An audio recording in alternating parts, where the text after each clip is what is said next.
নমস্কার বন্ধুরা, আপনারা দেখছেন পূজার স্পেশাল রান্নাঘর। আজ এই রান্নাঘরে আপনাদের একটি নতুন রেসিপি করে দেখাবো। রেসিপিটি হলো স্পেশাল ঘুগনি। এই ঘুগনি তো বাড়িতে অনেকেই বানান, কিন্তু দোকানের স্বাদ কোনোভাবেই আসে না। তো দেখুন বন্ধুরা, কিভাবে দোকানের স্বাদ আনা যায়। তো ভিডিওটি শেষ পর্যন্ত দেখতে থাকুন, সঙ্গে থাকুন আমি কিভাবে ঘুগনিটি বানাই। এই ঘুগনিটি বানাতে যা যা উপকরণ লাগবে সেগুলো একটু দেখে নিন। আমি নিয়েছি টমেটো কুচি, পেঁয়াজ কুচি, কাঁচা লঙ্কা কুচি, আদা রসুন বাটা আর গোলমরিচের গুঁড়ো। আর নিয়েছি কাঁচা মটর। এটাকে আমি ভিজিয়ে রেখেছি 5 থেকে 6 ঘন্টা। এটাকে ভালোভাবে 5 থেকে 6 ঘন্টা ভিজিয়ে রাখবেন। আর সাথে নিয়েছি ছোটো ছোটো করে কেটে নেওয়া আলু। এইভাবে ছোটো ছোটো করে আলুগুলো কেটে নেবেন। আর সঙ্গে নিয়েছি কিছু গোটা মশলা। এগুলো আমি ভালো করে তেলে ভেজে নেব। এই দেখুন বন্ধুরা, এটা এবার আমি ভালো করে সিটি দিয়ে নেব। কড়াইগুলো আমি কুকারে দিয়ে দিলাম। ভালো করে ধুয়ে রেখেছি। এগুলো আমি একটু কুকারে দিয়ে ভালো করে সিদ্ধ করে নেব। জলটা পরিমাণ মতন দেবেন।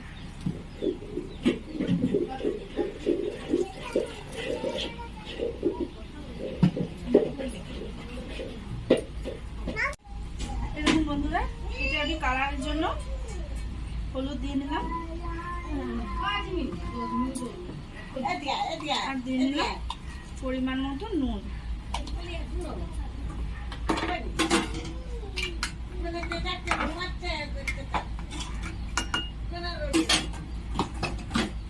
এটি আমি এবারে ভালো করে 4টা সিটি দিয়ে নেব।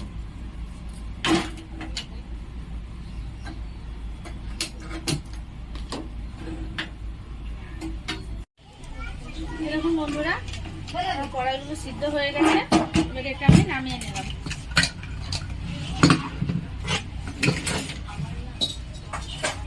ভালোভাবে সিদ্ধ হয়ে গেছে। এটি আমি একটি পাত্রে ঢেলে নেব।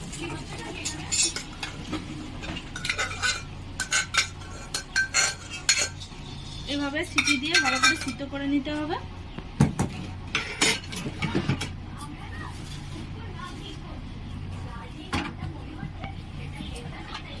এরপর আমি কড়াইটি বসিয়ে দিয়েছি।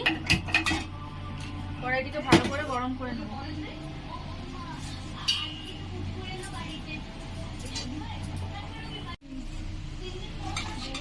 কড়াইটা গরম হয়ে গেছে। এতে আমি একটি ভাজা মশলা তৈরি করে নেব। প্রথমে আমি দিয়ে দেবো গোটা শুকনো লঙ্কা,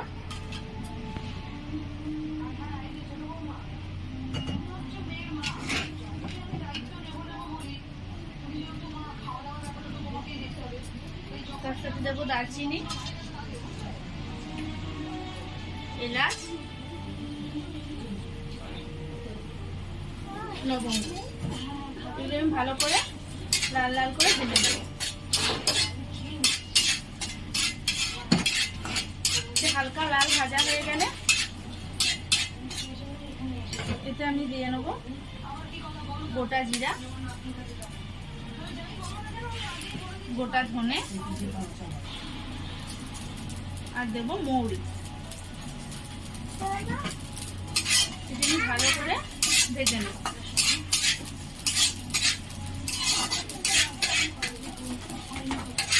হালকা করে ভেজে নিলাম। এবারে এটি আমি ভালো করে পেস্ট করে নেব।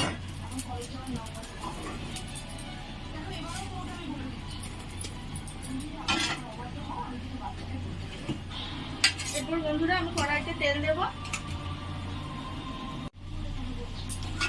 কড়াইতে তেল দিয়ে দিলাম। আমি সর্ষের তেল দিয়েছি। সর্ষের তেলে করলে টেস্টটা ভালো হবে। আপনারা চাইলে সাদা তেল দিয়েও করতে পারবেন।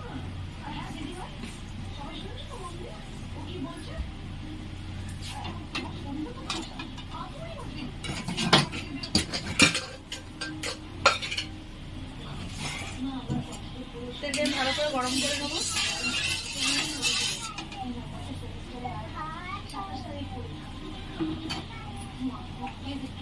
এতে আমি দিয়ে দেব সামান্য চিনি।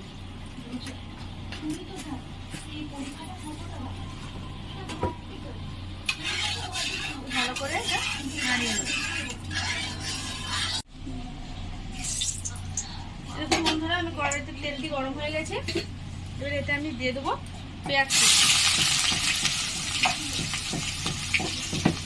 পেঁয়াজগুলো ভালো করে লাল লাল করে ভেজে নেব। এরকম বন্ধুরা, পেঁয়াজগুলো আমার লাল লাল করে ভাজা হয়ে গেছে। এই দেখুন, এভাবে লাল লাল করে ভেজে নেবেন। ওর সাথে আমি এবার দিয়ে দেবো আদা রসুন বাটা। আমি ভালো করে ভেজে নেব যাতে আদা রসুনের গন্ধটা না থাকে।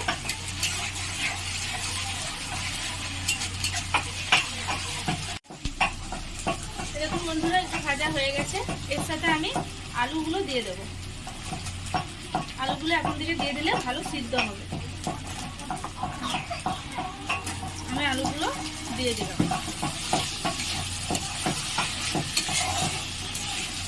এবার এটি দেখতে কিছু নাড়ানাড়ি করে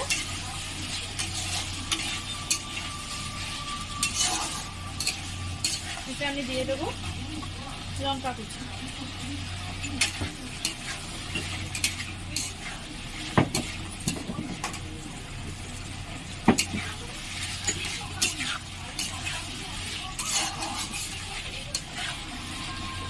এরপর এর সাথে আমি দেবো হলুদ,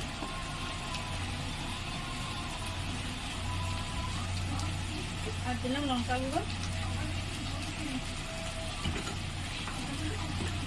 আর দেবো স্বাদ মতো নুন। নুনটা আমি আগে কড়াইটা সিদ্ধ হতে দিয়েছি। পরিমাণ মতন দেবে।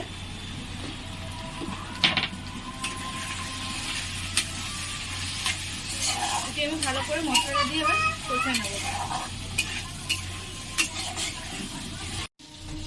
এরকম বন্ধুরা, এটা আমার ভাজা হয়ে গেছে। এর সাথে আমি টমেটোটা দিয়ে দিলাম। এইভাবে এটা আমি টমেটোটা ভালো করে এর সঙ্গে কষিয়ে নেব, টমেটো কাঁচা গন্ধটা না থাকে।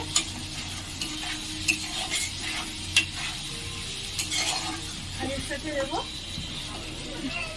1 চামচ জিরা গুঁড়ো। ভালো করে কষিয়ে নেব। এরকম বন্ধুরা, এটা আমার কষানো হয়ে গেছে। এবার এটাতে আমি সিদ্ধ করে রাখা মটরটি দিয়ে দেবো।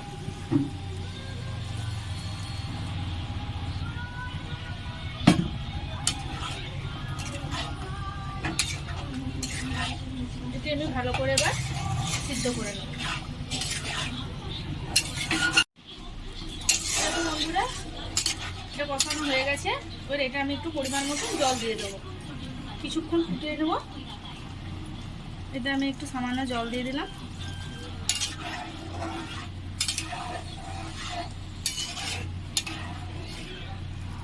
পরিমাণ মতন জলটা দেবেন। এভাবে আপনারা বাড়িতে বানাবেন, দেখবেন টেস্ট একদম দোকানের মতনই হবে। এটি আমি ভালোভাবে আরও সিদ্ধ করে নেব। এরকম বন্ধুরা, আমার ঘুগনি রেডি। এবার এটি আমি নামানোর সময় এটা আমি একটু গোলমরিচ গুঁড়ো দিয়ে দেবো। 1 চামচ মতন গোলমরিচ গুঁড়ো দিলাম।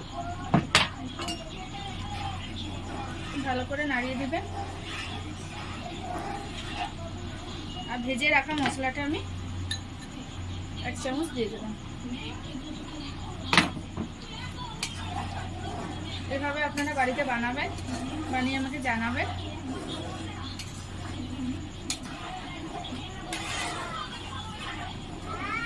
একদম দোকানে তৈরির মতনই টেস্টি হবে। এটি আমি এবারে নামিয়ে নেব। এই দেখুন বন্ধুরা, আমার ঘুগনি রেডি। এভাবে আপনারা বাড়িতে বানাবেন, বাড়িতে বানিয়ে আমাকে কমেন্টে জানাবেন কীরকম হয়েছে। ঘুগনি তো আমাদের প্রত্যেকের বাড়িতেই হয়, কিন্তু দোকানের স্টাইলে এভাবে বানিয়ে আমাকে জানাবেন কীরকম হয়েছে। স্বাদ খুব সুন্দর হবে। ভিডিওটি যদি ভালো লেগে থাকে অতি অবশ্যই সাবস্ক্রাইব করবেন, কমেন্ট করে জানাবেন, শেয়ার করবেন এবং ভালো থাকবেন, সুস্থ থাকবেন। দেখা হচ্ছে আবার নেক্সট ভিডিও।